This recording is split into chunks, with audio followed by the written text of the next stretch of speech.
જેશ્વર મહાદેવ કી, અમીર બાવા મહારાજ કી, નળેશ્વરી માત કી, સદગુરુ દેવ નમઃ પાર્વતી પતે હર હર મહાદેવ. સુઈગામ રાજેશ્વર મહાદેવના બધા ટ્રસ્ટી ભાઈઓ, બધા વિશિષ્ટ મહેમાનો, સજ્જનો અને બહેનો, આવતાની સાથે પ્રવચન કરવું પડશે એવી મને કલ્પના નથી. હું એમ સમજતો હતો કે જઈશું એટલે તરત જ જમવાનું તૈયાર હશે, અને આજે આખા ગામના બાળકો જમી રહ્યા છે. બાળકો ભેગા હું પણ બાળક જ સમજો. બહુ આનંદ થયો. પ્રવચન તો બહુ નહીં કરું, પણ થોડીક વાતો કહું. હવે માઇક મૂક્યું એટલે આખી જિંદગી તૈયારીમાં જતી હોય છે. બચપણથી માંડીને યુવાવસ્થાથી માંડીને મૃત્યુ પર્યંત માણસ તૈયારીમાં જ જ્યારે જુઓ ત્યારે વ્યસ્ત રહેતો હોય છે. પણ આ બધી તૈયારીઓમાં બે તૈયારીઓ બહુ મહત્વની છે. ઘડપણ પૂરું કરવાની તૈયારી એક, અને મરણ નો સ્વીકાર કરવાની બીજી તૈયારી. આ બે તૈયારીઓ બહુ મહત્વની હોય છે. તમારે લાંબુ જીવવું હોય તો ઘડપણ આવે ને આવે જ. લાંબુ જીવન હોય અને ઘડપણ આવે જ નહીં એવી વ્યવસ્થા સ્વર્ગમાં છે. સ્વર્ગમાં જવા કોઈને ઉતાવળ નથી. છે કોઈને ઉતાવળ? કોઈને ઉતાવળ નથી. જેવો તેવો પણ આ લોક આવું ગમે છે. અને આ લોકમાં તો હવે લાંબુ જીવાય છે, પહેલા નતું જીવાતું. તમે કલ્પના કરો, મને 92 વર્ષ થયા, 93 બેસવાનું છે. મને પોતાને કલ્પના નથી કે હું 92 વર્ષ સુધી જીવવાનો. 50, 55, 60 બહુ થઈ ગયો. પણ ભગવાન કે ના હો, તારી અહીં જરૂર નથી, તારી ત્યાં જરૂર છે.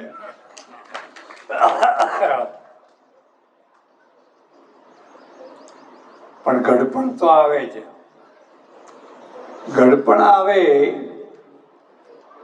એટલે ઘડપણના પ્રશ્નો પણ આવે. ઘડપણનો પહેલામાં પહેલો પ્રશ્ન છે આરોગ્યનો. તમે વૃદ્ધ થાઓ પણ તમારું આરોગ્ય બિલકુલ ના બગડે એવું તો ભાગ્યે જ બને. ઘડપણ પોતે જ એક બીમારી છે. તમે જોયું, મારે વ્હીલચેરમાં બેસવું પડે છે. જ્યારે હું જુવાન હતો અને ચાલતો હતો, મારી પાછળ લોકો દોડતા. હું ચાલતો અને લોકો દોડતા. બધું જતું રહ્યું. કહેવા ક્યાં ગયા દિવસો ખબર ના પડી. કાળીદાસે લખ્યું છે, તેહીનો દિવસા ગતા. એ અમારા દિવસો જતા રહ્યા. આ સુઈગામ, ભાણાભાઈ રાજપૂત, અમીર બાવાની જગ્યા, પેલો કોઠો પાણીનો, ઠંડા હેમ જેવા પાણી અમે નાતા. એ સોનાના દિવસો હતા, સોનાના દિવસો. જે દિવસોમાં તમારાથી સત્કર્મો થાય એ તમારા સોનાના દિવસો, અને જે દિવસોમાં તમારાથી પાપ કર્મ થાય એ તમારા લોઢાના દિવસો. મને આનંદ છે, માતાજીએ પ્રેરણા કરી કે તું આખી દુનિયામાં ફર્યો. ભાગ્યે જ કોઈ દેશ એવો હશે જે ના જોયો હોય, આખી દુનિયામાં જોયો. પણ છેવટે મારા શરણમાં આવજે.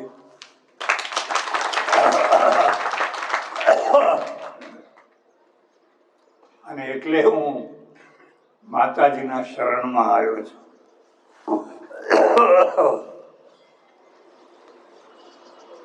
હું હવાર પડે છે ને રોજ કહું છું, ભગવાન હવે બસ નાટક પૂરું કર, બોલાવી લે, હવે પૂરું કર. હજુ હું પરાધીન નથી થયો, ઉઠતો બેસતો હરતો ફરતો છું.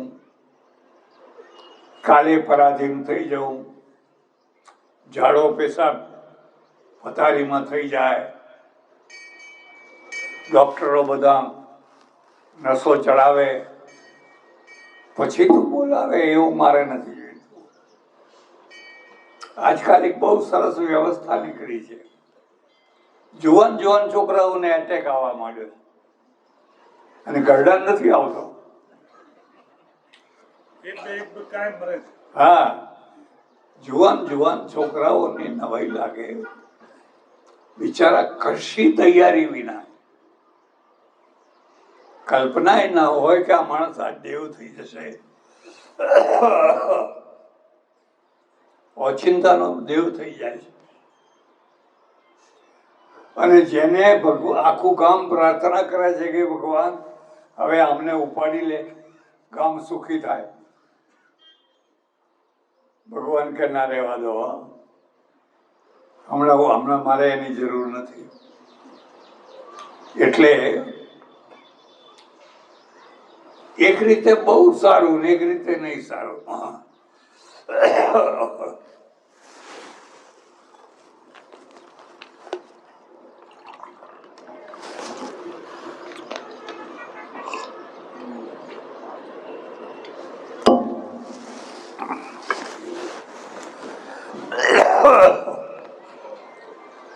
સારું એ રીતે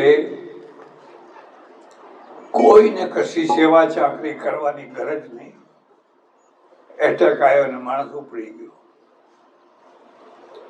પણ ખરાબ એ રીતે કે કઈ તૈયારી નહીં, કોઈ સહી કરવાની હતી, કોઈ વિલ કરવાનું હતું, વારસાની વ્યવસ્થા કરવાની હતી, કશું ન કરી શકે.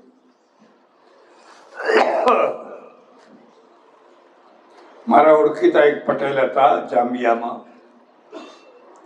બહુ સારા માણસ, બહુ સારા એટલે બહુ સારા માણસ.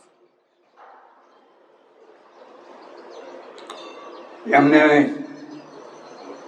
ભર જુવાનીમાં કેન્સર થયું. અને હું તમને એક સલાહ આપું,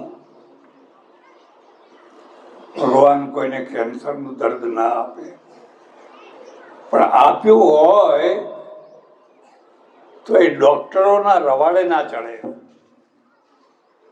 આખું ઘર ધોઈ નાખશે, કશું હાથમાં નહીં આવે. ડાયો માણસ હોય તો સમજી લે કે હવે આપણે દિવસ પૂરા કરી દેવાના, થોડી ઘણી જે દવાઓ થતી હોય એ કરવાની, નહીં તો આખું ઘર છેલ્લી ઘડી સુધી ઇન્જેક્શનો મારશે. એટલે 2 વર્ષ સુધી એ કેન્સરના દર્દમાં પીડાયા. કફ થઈ ગયો છે. જુવાન પત્ની, મોડે એક આવડો છોકરો થયો. મેં એનું નામ રાજકુમાર પાડ્યું. મોડે થયો. બધાને જોઈ પરિવાર રડે, તમે નહીં હોવ તો અમારું શું થશે? આ પટેલ હોતા હોતા કહેજો, ભગવાનની કેટલી કૃપા મારા ઉપર કે મને પૂરેપૂરી તૈયારી કરવાનો સમય આપ્યો.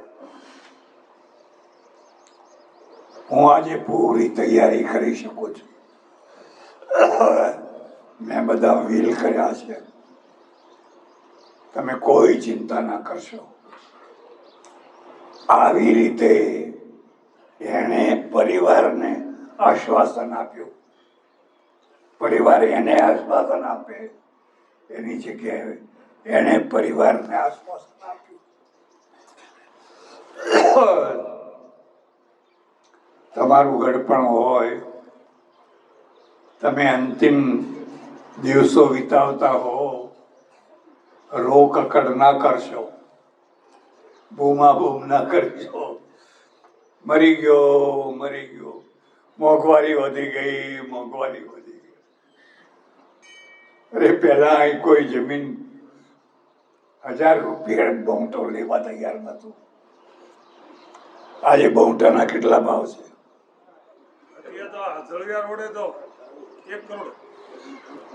એ કેમ નથી તને યાદ આવતું? ક્યાંથી ક્યાં પહોંચી ગયા?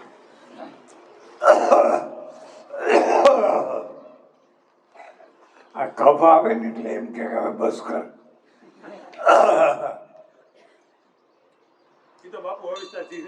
એને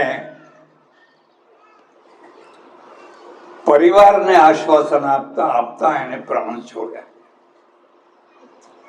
એની ઘરવાળી પણ એટલી જ મજબૂત મનની. 2 વર્ષમાં એને આખો વહીવટ સંભાળી લીધો. મોટો વહીવટ.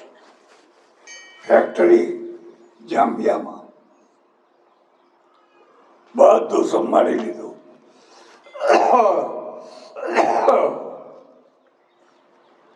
અને એ વાત પૂરી થઈ. એમ ભગવાનની બહુ કૃપા, લાંબુ જીવન આપે, તૈયારી કરવાની તક આપે. તૈયારી કર. પણ તૈયારી કરવી હોય તો શું કરવાની છે? 3 કામ યાદ રાખજો. 3 કામ યાદ રાખજો. પહેલામાં પહેલી તૈયારી તો એ છે લેવડ દેવડ માફ કરવાની. કોઈનું લીધું, કોઈનું દીધું, કોઈની સાથે ઝઘડો થયો,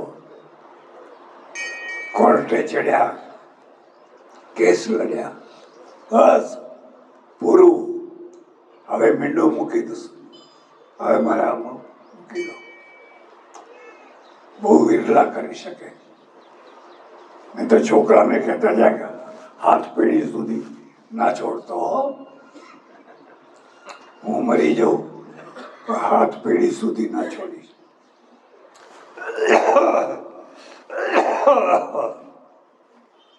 એટલે એક તો લેવું દેવું માપ, દેવું માપ, લેવું માપ. બીજું ખૂબ ભજન કરવાનું. આખી જિંદગી ભજન કર્યું કે ના કર્યું? ના કર્યું, કઈ નહીં. બહુ વ્યસ્ત હતા, બહુ પ્રવૃત્તિ હતી, ઘડીનો નવરાશ નતો. હવે નવરાશ કાઢો અને બને એટલું ઓમ નમઃ શિવાય, ઓમ નમઃ શિવાય, ઓમ નમઃ શિવાય, મહામંત્ર ઓમ નમઃ શિવાય બને એટલા જપ કરો. તમે જુઓ તો ખરા તમારા અંદર કેટલી શાંતિ પેદા થાય છે. એક કામ. બીજું, બને એટલું સત્કર્મ કરવાનું, પુણ્ય કરવાનું. આખી જિંદગી કઈ ના કર્યું ના કર્યું. હાથમાંથી પૈસો છૂટતો નતો, ના છૂટ્યો. હવે તો છોડો. હવે નહીં છોડો તો ક્યારે છોડશો? અમારે ત્યાં 2-3 માણસો એવા આવે છે, ના પૂછો વાત. આશ્રમનું પેપર અક્ષરે વાંચવાનો, પેપરનો ખર્ચો નહીં કરવાનો. આશ્રમમાં પેપર આવે પડ્યું હોય વાંચવાનું.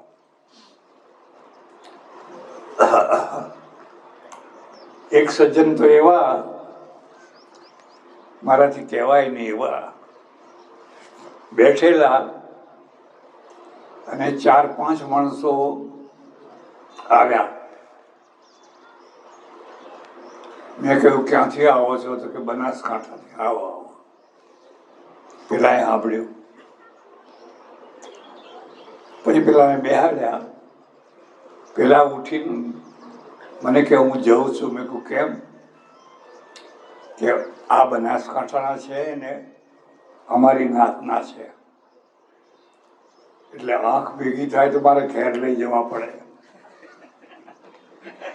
ને ઘેર લઈ જવું તો ચા પાણી કરવું પડે, એટલે અહીંથી જ વિદાય કરી દેજો. આવા માણસો હોય છે. આવા સાચી વાત કહું છું. એક માણસ એવા હોય છે કે આડા ફરી વળે, નહીં જવા દઈએ, નહીં જવા દઈએ, નહીં જવા દઈએ. અરે આવો તો ખરા, માણસ ક્યાં આવે છે? કોણ નવરો છે? એક બીજા સજ્જન એવા છે કે એમની પાસે બધી એફડીઓ ઘણી છે. એફડી જાણો છો ને, બેંકોની હોય ને, એક પૈસો વાપરવાનો નહીં ને, એક પૈસો નહીં વાપરવાનો. ખાલી એટલું જ જોવાનું ગામમાં જમણવાર ક્યારે છે. અને વાળંદને કહી રાખેલું કે જો તું બધાને ભૂલે તો ભૂલે, પણ મને ના ભૂલતો તો. એટલે એ તો જમણવાર. અને અમારે ધંતાલી એવું છે કે મહિનામાં 15 દિવસ જમણવાર હોય. કોઈને કોઈ નિમિત્તે નાના મોટા જમણવાર ચાલતા જ હોય. એટલે એ જમણવાર છે. એક બીજી વાત પણ કહી દઉં તમને. અમારા જે બધા પરિચિત માણસો હોય ને, એમાં એક વર્ગ જમણવારીઓ હોય. અર્થ સમજ્યા તમે? જમણવારીઓ જમણવારના દિવસે જ આવે, બાકી ડોકાય નહીં. જમણવાર હોય તો આવી જાય. એને જમણવારીઓ કહેવાય. એક એવો જમણવારીઓ હોય, રાહ જોઈને બેઠા હોય. પછી એક વર્ગ એવો હોય કે ગમે ત્યારે અડધી રાતે તમે ફોન કરો એટલે 1000 કામ પડતા મૂકીને આવે. એ હનુમાન બને, એ હનુમાન બને, અમર બને, એ અમર બને. પેલા જમણવારિયા અમર ના બને. એ જ જમતા જમતા મરી જવાના. એટલે એક ઘડપણની તૈયારી હોય. ઘડપણ સ્વીકારવા જેવી વસ્તુ છે, બહુ સારું છે. આજે 92 વર્ષની ઉંમરે મને લાગે છે કે આટલી સમજણ જો મને પહેલા મળી હોત તો ઘણી ભૂલોથી બચી ગયો હોત. એક માણસે કહ્યું તમે ભૂલો કરે? મેં કહું કેટલી બધી ભૂલો, પાર વિનાની. સમજણ જ નહીં ને. જેમ જેમ ઉંમર વધે એમ સમજણ ઘટ થતી જાય, પ્રૌઢ થતી જાય. હવે સમજણની મજા આવે. માણસને સમજવાનું, માણસને ઓળખવાનો, માણસની સાથે વ્યવહાર કરવાનો.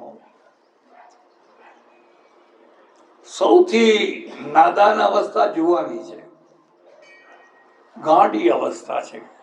કૂવામાં ભૂસકો મારે, ખાડામાં ભૂસકો, મરી જઈશ, રવા દે, મરી જઈશ. કોઈનું કહેવું ના માને. તમે ગમે એટલા લોકોને ના, અરે મરવાનો છે, ખાડો છે. એવા ટાઈમે વડીલોના કવચમાં રે એ બચી જાય. વડીલોનું કવચ છે. આમ સંપુટ બ્રાહ્મણ બનાવે ને,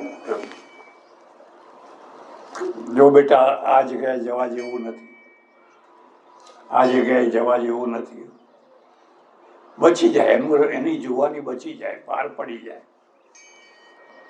એટલે સૌથી વધારે ડાપણની ઉંમર કોઈ હોય તો એ ગળપણ છે.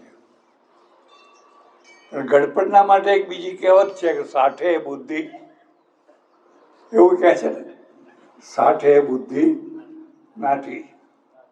એવું પણ ઘણાને બનતું હોય છે, બધાને નહીં, પણ ઘણા લોકોને પાછલી જિંદગી જોવાની બગડે એની કોઈ ચિંતા નહીં, ગળપણ ના બગડવું જોઈએ. જોવાની બગડી તો બગડી, પણ ગળપણમાં સુધારી લેવાનું. પણ ગળપણ બગડ્યું તો હવે સુધરવાનો કોઈ આરો નહીં. એટલે ગળપણનો સ્વીકાર કરવાનો, જેવા છીએ બરાબર છીએ. પણ મરણનો સ્વીકાર તો બહુ અઘરું કામ છે. મરણની પ્રાર્થના દુઃખી માણસો નથી કરતા. જેને કેન્સર થયું છે એ નથી કરતા. એ કહે ના, હજુ તમારે જીવવાનું છે, આ દવા કરવા, આ દવા કરવા, આ દવા કરવા. કોક વિરલો હોય, ભગવાન એને વૈરાગ્ય આપે, દુર્લભમાં દુર્લભ વૈરાગ્ય છે.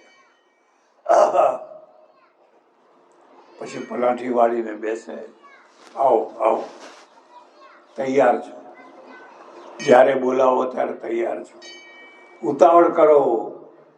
તમારે ઉતાવળ નથી, પણ મારે ઉતાવળ છે.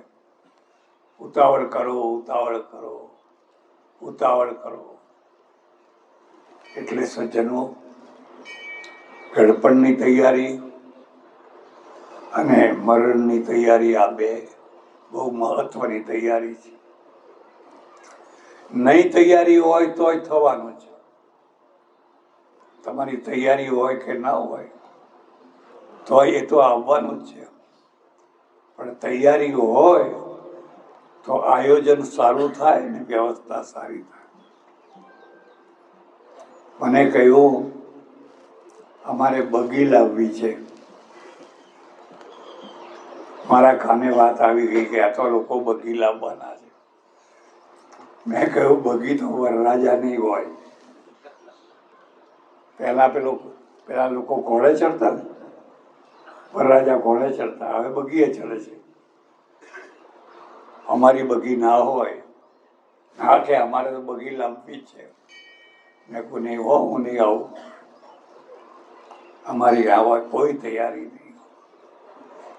એટલે આ બધો તમારો પ્રેમ મને અહીં ખેંચી લાવ્યો છે. હું જાણું છું અહીં રણ છે, ગરમ લાય વાતાવરણ છે, બધું છે, પણ તમારા પ્રેમના આગળ એ બધું ગુલાબ જળ જેવું છે. તમને આલીશાન રાજમહેલમાં ઉતારો આપ્યો હોય, પણ કોઈ તમારા હામુય ના જોવે, વાતે ના કરે, તો એ મહેલ કડવા દોડે, કડવા દોડે. એમ થાય ક્યારે અહીંથી ભાગી જઈએ, ક્યારે અહીંથી નીકળી જઈએ. પણ ઝૂંપડી હોય, સબરીની ઝૂંપડી હોય, પણ રોમે રોમે પ્રેમના દીવા પ્રગટતા હોય, એમ થાય 2 દિવસ વધારે રહીએ, 2 દિવસ વધારે રહીએ. એટલે તમને ખબર હશે, આ બનાસકાંઠાનો માણસ દુકાળ કાઢવા બીજા દેશમાં ગયેલો, બહુ મોટા મોટા બંગલા, બધા સુખી માણસો, બધું જ સારું, પણ કોઈના જીવનમાં લાગણી નહીં, પ્રેમ નહીં. યંત્રવત બધા દોડ દોડ દોડ દોડ દોડ દોડ. એટલે એની ઘરવાળી છે, એ ઘરવાળી એના ઘરવાળાને કહે છે, હાલો ને આપણા મલકમાં છે ને એવું ગીત, આપણા મલકના માયાળુ માનવી માયા મૂકીને મરી જઈશું, મારા સાહેબા હાલો ને આપણા મલકમાં લુખો રોટલો ખાશું, ચટણીને રોટલો ખાશું, છાશને રોટલો ખાશું. પણ આપણા મલકમાં માયા બહુ છે, લોકો માયાળુ બહુ છે. એટલે આપણે કહીએ છીએ આવજો જજો માયા રાખજો, માયા રાખજો. તમારી આ માયાળુ વૃત્તિ, માયાળુ સ્વભાવ મને અહીં ખેંચી લાવ્યો છે. હવે પરમેશ્વર રાજેશ્વર મહાદેવની જે કૃપા હોય એના ચરણોમાં બેઠો છું. જ્યાં સુધી રાખે ત્યાં સુધી રહેવાનું છે. પછી તો જે હરી ઈચ્છા ભગવાન કહે એ થાય. હું એટલું ઈચ્છું. હવે સુઈગામ બનાસકાંઠા ઘણું બદલી ગયું છે, ઘણું હું ખૂબ રાજી છું, જોઈને ખૂબ રાજી. જીરાવાળા થેલીઓ ભરી ભરીને જીરું લાવે. ક્યાંથી લાવ્યા? બજાર ના, ખેતરમાંથી. ઓહો, જીરું! હા, જ્યાં માત્ર કારેંગડા થતા હતા, બાજરી થતી હતી, કશું નતું થતું. તે 3 વર્ષે થતું. આજે લીલા લહેર છે. મને કે આખું ગામ જમાડવું છે. મેં નહીં, અરે 2-3 માણસો તૈયાર થઈ ગયા છે. પેલો કે મારે જમાડવું છે, પેલો કે મારે જમાડવું છે, પેલો કે મારે જમાડવું છે. કોઈનું નહીં. તમારી બહુ ભાવના હોય ગામના વિદ્યાર્થીઓને, છોકરાઓને જમાડો. એ રીતે આજે આયોજન છે. એ બધા આયોજકો, જે દાતાઓ, મેં કહ્યું આ છોકરાઓને જમાડવાનો ખર્ચો હું આપું. મને કે તમારા પાસેથી લેવાતો હશે. તમે બધા તો લે છે. આ તો તમારું અમારા પાસે કશું નથી. જે છે એ તમારું છે. એક હાથે લેવું ને બીજા હાથે. સજ્જનો બહુ આનંદ થયો રાજેશ્વરના ચરણોમાં બેસી. અને જે ભક્તિભાવ થાય, જે કંઈ સત્સંગ થાય, સત્કર્મ થાય, એ જ અપેક્ષા છે. આભાર, ધન્યવાદ. હરિઓમ. રાજેશ્વર મહાદેવ. હવે ટ્રસ્ટીઓ જે સૂચના આપે એ તમે બાંધકામ સમિતિમાં ભાગ લીધો એવા સૌ ભક્તજનોમાં આપણે બાપુના હાથે એમની જોડેથી બાપુના આશીર્વાદ પુષ્પ સ્વીકારીશું. સુરેશ